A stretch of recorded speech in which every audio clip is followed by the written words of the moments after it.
Hello friends, कैसे हैं आप लोग। आई होप आप सब लोग अच्छे होंगे। तो आज मैं एक नए टॉपिक के साथ फिर से अपनी एक न्यू वीडियो लेकर आई हूँ, जिसका टॉपिक है वाक्य। वाक्य की परिभाषा क्या होती है? शब्दों के मेल से बनी सार्थक क्रमबद्ध रचना को वाक्य कहते हैं। वाक्य के अंग है उद्देश्य और विधेय। उद्देश्य वह होता है वाक्य के इस भाग में कर्ता होता है, और विधेय वाक्य के इस भाग से कर्ता के बारे में बताया जाता है। जैसे मजदूर काम कर रहे हैं, तो मजदूर जो हो गया वो उद्देश्य हो गया, और काम कर रहे हैं विधेय हो गया। जिस तरीके से हम सब्जेक्ट और प्रेडिकेट करते हैं इंग्लिश में, उसी तरीके से हिंदी में भी होता है। जैसे खरगोश पेड़ के नीचे सो गया, तो खरगोश हो गया उद्देश्य और पेड़ के नीचे सो गया विधेय। अब बात आती है वाक्य के भेद। वाक्य के भेद जो होते हैं वो दो होते हैं, एक तो अर्थ के आधार पर, दूसरा रचना के आधार पर। अर्थ के आधार पर होता है विधानवाचक वाक्य, जिसमें किसी काम के करने या होने की जानकारी हो, उसे विधानवाचक वाक्य कहते हैं। जैसे बच्चा बाहर खेल रहा है। अगला है निषेधवाचक वाक्य। इन वाक्यों में ना का प्रयोग होता है, जिसे हम नेगेटिव सेंटेंस कहते हैं। जैसे मैं पढ़ नहीं रहा, तो इसके अंदर ना आ गया। अगला है प्रश्नवाचक वाक्य।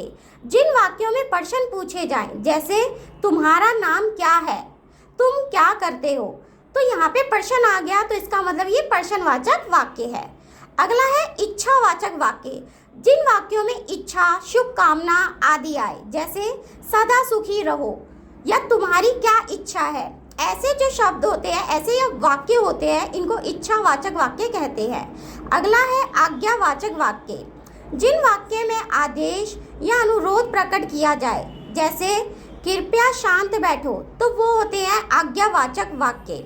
अगला है संकेतवाचक वाक्य। जिन वाक्यों में संकेत नजर आए, जैसे यदि तुम वर्षा में ना भीगते तो बीमार ना पड़ते, मतलब यहाँ पे एक संकेत है। अगला है संदेहवाचक वाक्य।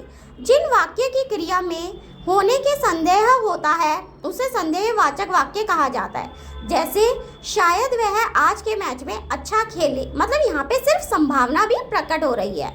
अगला है विस्मयादि बोधक वाक्य। जिन वाक्यों में हर्ष, शोक, घृणा, आश्चर्य आदि भाव प्रकट होते हैं, उन्हें विस्मयादि बोधक वाक्य कहते हैं।